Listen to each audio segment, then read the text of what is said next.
દ્વારકા તારકા પગપળાસન જઈ છે ચિકાબા થાકી ગયા. સ્વાગત છે આપણા એક નવા બ્લોગમાં. જય દ્વારકાધીશ મિત્રો. આપણે કટારિયા ગામથી ઉતારો હતો, ત્યાંથી તો નીકળી ગયા છીએ અને યુવરાજભાઈ કહેતા હતા કે આપણે લીમડી પહોંચીએ તો હોલ્ડ મારીશું, ત્યાં સુધી તો હોલ્ડ મારો નથી. યુવરાજભાઈ આજે લગભગ 10-12 કિલોમીટર કાપ્યું પણ હજી હોલ્ડ માર્યો નથી. જે પહેલાં કહેતા હતા મમરા ભરાઈ ગયા, પણ આજ તો એમને ચાલવાની એટલી મજા આવી કે વાત જ ના થાય. અને જયેશભાઈને પણ ગરમી સારી છે. જયેશભાઈ જય દ્વારકાધીશ. તો ચાલો મિત્રો, જય દ્વારકાધીશ. લીમડી જઈને હોલ્ડ મારી લઈએ. યુવરાજભાઈ કીધું છે એટલે હોલ્ડ તો મારો જ પડશે. હવે તો મિત્રો આપણે નાસ્તો કરવા આવી ગયા છીએ. લીમડી વટીને થોડાક આગળ છીએ. પહેલો હોલ્ડ થયો છે આપણે યુવરાજભાઈની એવડી વેરાતી હતી, પણ હવે નહીં વેરાતી. એટલે એક જ રાઉન્ડમાં આપણે 20 કિલોમીટર કાપીને આવ્યું છે લીમડી. ભાઈ જયેશભાઈ તમારે કશું બોલવું? એમની ગર્લફ્રેન્ડ સાથે વાત કરવા બીજી છે. તો ચાલો ગરમા ગરમ પાપડા ખાવા. નાસ્તો કરીએ. નંબર પાપડા લાગે છે પાછું હાલવા ચાલો. તો મિત્રો આપણે નાસ્તો કરીને નીકળી ગયા છીએ લીમડીથી. અને જયેશભાઈ માવો ખાઈ લીધો છે અને આપણા સંઘવાળા પણ બધા નાસ્તો કરે છે. અહીંયા તમે જુઓ બધા બેઠા છે, કારણ કે ઘણું અંતર કાપી લીધું છે બધાએ, એટલે ખાતા હોય નાસ્તો બાસ્તો કરેલો છે. તો ચલો આપણે આગળ જઈએ. યુવરાજભાઈ તો આગળ ચાલે છે. આજ તો યુવરાજભાઈની ગાડી મોજમાં હો ભાઈ. અને જયેશભાઈ તો બહુ પાછળ રહી ગયા યાર. યુવરાજભાઈ આપણો વ્લોગ બનાવે છે ને આપણે એમનો વ્લોગ બનાવી લઈએ. ચલો હવે તો કડીક બેઠા હતા એટલે થોડીક ઠંડી લાગે છે. અમારા યુવરાજભાઈને તો બિલકુલ ઠંડી જ ના લાગે, કારણ કે જ્યારથી સવારમાં ચાલવાનું ચાલુ કરો ત્યારથી તો શેટર વગરના સાઈડમાં તાપણી આવતો હોય, તાપતા નહીં ઘડી ગઈ ત્યાં એવું કે મને ઠંડી નહીં લાગતી. હું શું લગાવો ભાઈ તમે? બોડી લોશન લગાવું છું એટલે કે મને ઠંડી અડતી જ નથી. યુવરાજભાઈ આપણે રોંગ સાઈડમાં તો નહીં ને? ગાડી આપણી સામું આવે ને યાર. રોંગ સાઈડમાં તો નહીં આપણે? હા ગાડી વાળો રોંગ સાઈડમાં હાલ્યા. આકાશકુમાર છે, આકાશકુમાર મકવાણા. અને યુટ્યુબમાં એમના વિડીયો પણ મૂકે છે ને અત્યારે હાલમાં શૂટિંગ ચાલુ જ છે. તો અમારો વિડીયો આવશે યુટ્યુબમાં, તમે જોઈ લેજો. બરોબર? અને સબસ્ક્રાઇબ કરજો, લાઈક કરજો, કમેન્ટ કરજો અને બે લાઇકનને ટંકોરી ખકડાવવાનું ભૂલતા જ નહીં. અને આ જયેશભાઈ જે ફોનમાં બોલે છે એ પણ તમે સાંભળી જાઓ. ફોનમાં આપણે બોલીએ છીએ એ થોડું ઓછું સાંભળજો અને વિડીયો જોવામાં ધ્યાન આપજો ખાસ. છે અને રસ્તો એટલો ખરાબ આવ્યો છે ને કે ચાલવાની બહુ તકલીફ પડે છે, કારણ કે આપણે જો ઉપર ચડીએ તો લોંગ થઈ જાય, બહુ લાંબુ હાલવાનું થઈ જાય આપણું. એટલા માટે આપણે નીચે ચાલતા આવ્યા છીએ. અને યુવરાજભાઈ આપણી આગળ જ જાય છે. એ પણ એવું કહે છે કે હારું ઉપર થઈ ગયા હોત તો સારું, તો ચાલવાની થોડીક મજા આવે એવું. અને આપણા અડધા સંઘવાળા તો ઉપર જ જાય છે, તમે જુઓ. પણ આપણે એવું છે કે નીચેથી ચાલ્યું તો પગ ઓછા દુખે. હવે રસ્તો ખરાબ હોય પણ નજીક તો થઈ જાય ને. અને આગળ રેલવે ફાટક આવે છે, તો આપણે હવે રેલવે ઉપર થોડાક ફોટા પાડીશું અને પછી ચાલશું. બરાબર? થોડાક હાલવી છીએ. અને હવે કાંટા વાગા છે, કારણ કે અહીંયા કાંટા તો તમે જુઓ એટલા બધા કાંટા છે ને તે જાળવીને આપણે હાલવું પડે. નકર જો ફાસ હાલવી તો કાંટા વાગી જાય પગમાં અને પછી નીકળે લોહી. અને ધીરે ધીરે હાલવું તો આપણી પાછળ તો સંઘવાળા આવતા નહીં બધા. એ ઉપલા જે પુલ આવે અહીંયા પુલ ઉપરથી બધા જાય છે. આપણો સંઘવાળા જેટલા છે બધા દેખાતા નહીં કોઈ. અને આપણી આગળ રેલવે ફાટક આવી ગયો છે. અને આપણે રેલવે ફાટકથી તો આપણે જાળવીને નીકળવું પડે. જો ભૂલે ચૂકે પગ હલવી રહ્યો અહીંયા આપણો તો રેલગાડી આવે હો ભાઈ. અને રેલગાડી યાદ આવી રહ્યા આપણે કાયમ માટે. રેલવે હજુ તો આવી નહીં, રેલગાડી આવવાનો હજુ ટાઈમ લાગશે. તો ચલો હવે આગળ જઈએ આપણે. રેલગાડી આવવાની નથી એટલા માટે આપણે રેલના ફાટા ઉપરથી નીકળી ગયા આગળ. અને જો આવવાની હોત તો આપણે ઘડીક ઊભા રહત. અને આપણે કંઈ પિક્ચર ઘોડે તો આપણે સીન કરવાનો નહોતો કે આપણે ઉતાવળ કરવી છે, ગાડી લઈને આવીને આમ નીકળી જવી, ઠેકડો મારવી. તમને યુવરાજભાઈ સાચું ને? તો ચલો હવે રસ્તો તો એટલો બધો સારો નહીં, એટલે ધીમે ધીમે હાલશું અને આપણે ઉતારા બાજુ જઈશું. લગભગ આપણો ઉતારો તો અહીંયા 3-4 કિલોમીટર દૂર રહ્યો હવે, કારણ કે સવારમાં યુવરાજભાઈ ને બધાએ આપણે સારું કાપી રાખ્યું છે. ક્યાંય બેઠા નથી, એક જ વાર બેઠા અને 20 કિલોમીટર કાપીને બેઠા અમે. કારણ કે યુવરાજભાઈ આજે સારું રિસ્ક લીધું છે મોર્નિંગમાં. અને હવે અહીંયા તો એક હોટલ આવી છે, તો હમણાં એવું લાગે તો હોટલમાં જઈએ. નકર આપણે હવે ઉતારો તો રહ્યો છે 2-3 કિલોમીટર, તો વાંધો નહીં. આવશું અને બહુ ભૂખ નહીં લાગી હવે. યુવરાજભાઈ કહે છે ભૂખ લાગી નથી, કારણ કે આગળ નાસ્તો કરીને આવ્યા હતા અમે. અને હોટલ તો સારી છે, એક નંબર. લગભગ તો દર્શન હોટલ છે, આપણા મિત્રની હોટલ દર્શન હોટલ.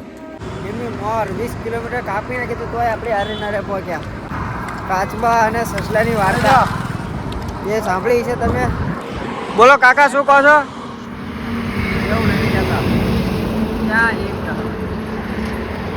તો કાકા કંઈક કહેવા માગે છે, કરો આપણે. બોલો કાકા, શું કહેતા હતા? ના, અમે દ્વારકા જઈએ છીએ ચાલતા સંઘમાં. સાહિલા આગળ રહ્યું, વાહ, આગળ જાઓ. તો કાકામને આપણે એવું કહેતા હતા કે સાહિલા ક્યાં આવ્યું, અને આપણા યુવરાજભાઈ એવું સમજ્યા કે સાઈડમાં હાલો.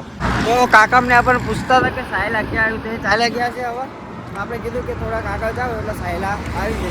મિત્રો, આપણી સાથે આર્યનભાઈ આવે છે, જે દિલ્હી અમદાવાદ ફૂલ લઈને જાય છે, પણ એમને શ્રી કૃષ્ણ દ્વારકાધીશે ઉજાડ્યું. જે 17-18 દાડે એ અમારી સાથે ચાલતા આવ્યા છે સંઘમાં, અને એ પણ બિલકુલ ટેન્શન વગર.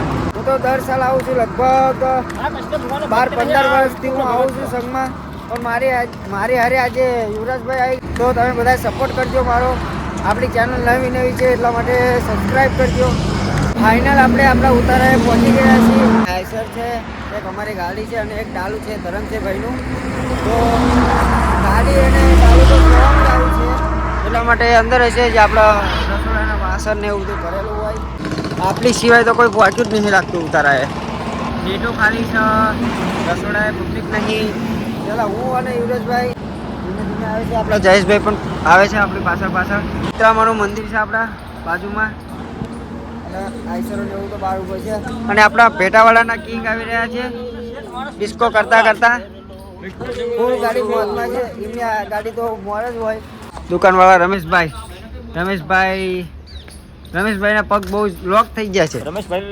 એટલા માટે બેસી ગયા છે, બાકડા ઉપર બેસી ગયા છે. એ પણ પબ્લિકનું ભલા 150 માણસ હોય, 150 નું 200 માણસ હોય, તોય મહિરા બધી કેવું જગાકા. હા, ગોળ ખાવાનો ગોળ. અંદર જઈને ઉતારી આવી.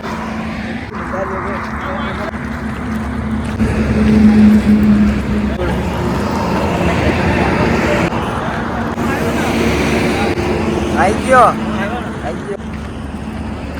બહાદુર કાકા હાલો ને હટ.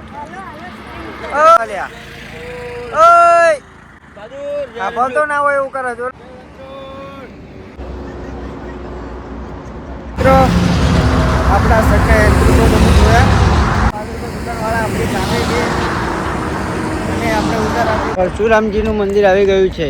તો મિત્રો, મારું અને કિશનભાઈનું ગળું સુકાયું હતું, અને અમારા અજયભાઈ આગળ ગયા. એમનામાં ફોન આવે છે, તો ત્યાં જઈને મળીએ.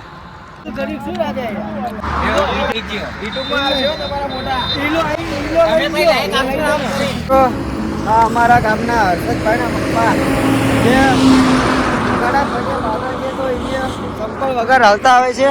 તમે જુઓ, 500 કિલોમીટર દ્વારકા ચાલીને જવાનું છે, તોય ચંપલ વગર. અહીંયાથી આપણો ઉતારો 3-4 કિલોમીટર દૂર છે. અજયભાઈનામાં ફોન આવ્યો ફરીને આપણા ગામમાંથી એટલે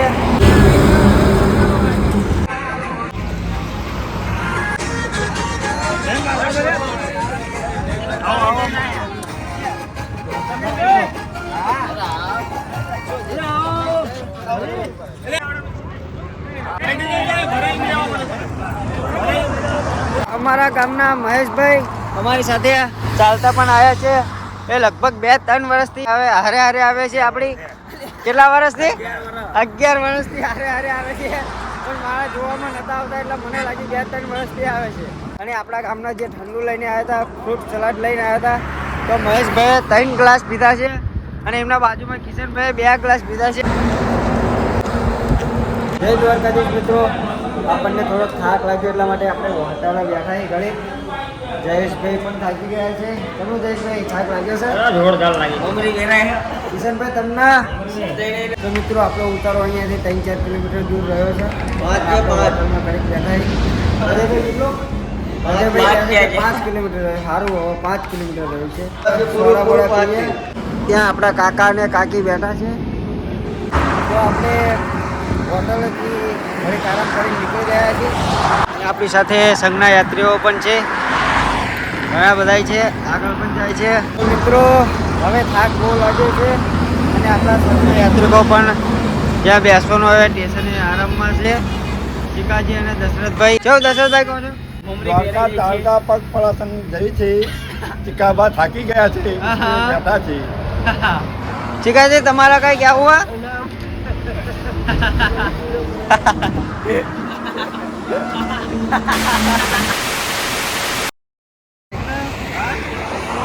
એ પણ થાકી ગયા છે. બધાય હળવા હળવા હાલે કેમ કે ઉતારો 3-4 કિલોમીટર હજુ દૂર રહ્યો હા. ઓહો દરબારની એન્ટ્રી પડે છે ભાઈ. કુમા કુમા પગલે કિશનભાઈ હાલે, કુમા કુમા પગલે.